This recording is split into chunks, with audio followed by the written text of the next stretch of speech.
Yo, Sammy B here, representing Deviate.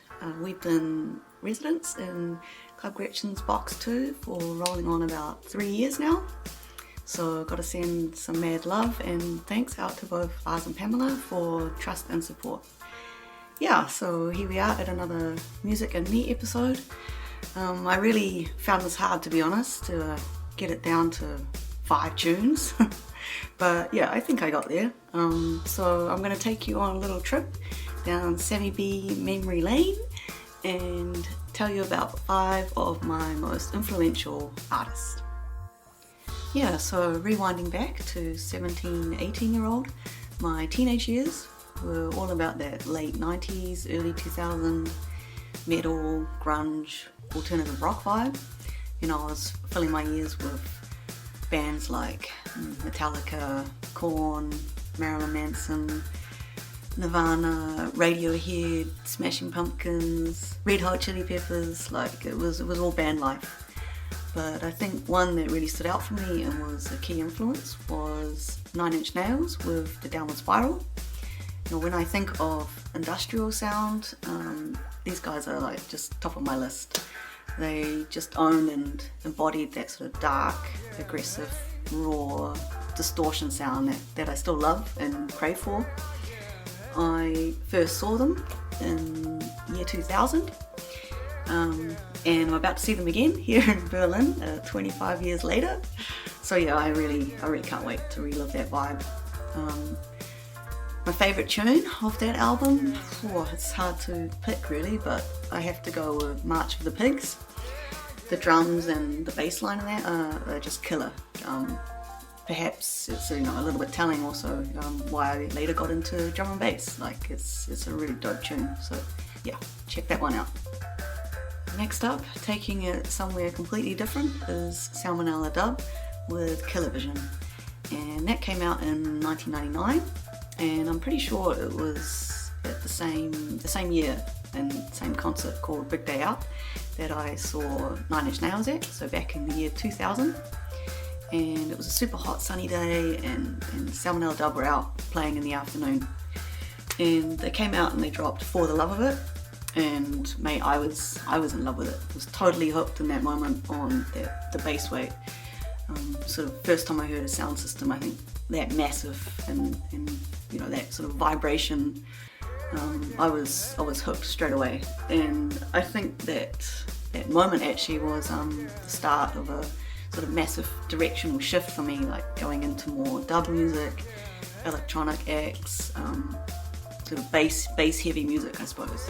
So yeah, that album is pretty close to me and special to me for that reason.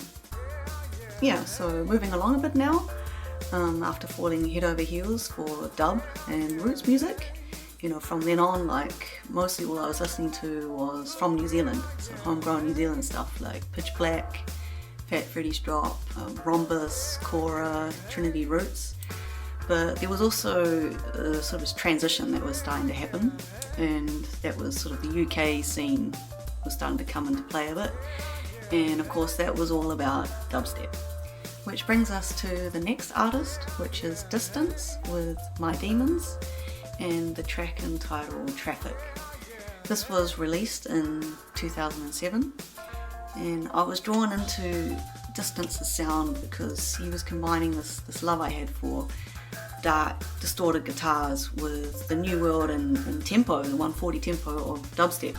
I was just discovering this and it was all pretty new and exciting.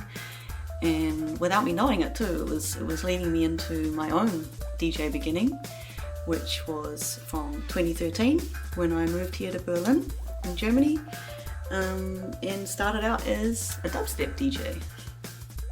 So yeah, now we're about 8 to 10 years ago. Funnily enough, I was not big into drum and bass until about the last 10 years, I would say. So a lot about the early days and what's considered classics, I'm still uncovering and discovering for myself as quite new and enlightening to this day. But one of the artists that sort of for sure influenced and switched me over into sort of drum and bass tempos was Calibre. I have around about 300 tunes of caliber in my music library, so picking out one was not an easy task. But I think for the purpose of this, and you know what was really an influence is I'll go with the tune Miraculous, released on Shelf Life number 3 back in 2017. It's like a deep simplistic kind of roller with an atmosphere and vibe, you know, deep sort of vibe that I honestly think only Calibre can create. It's like that combo of deepness and, you know, sort of feeling with dance floor vibe and energy is what sort of drove me into drum and bass at the start. Then finally, this wouldn't be a true Sammy B Music and Me without coming to the point where I found the halftime and 170 BPM sound.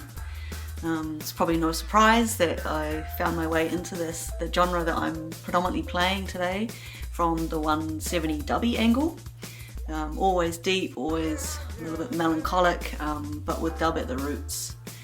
So artist number 5 is The Untouchables with the tune Sounds Dying, and that's off the True Dub EP, released in 2012.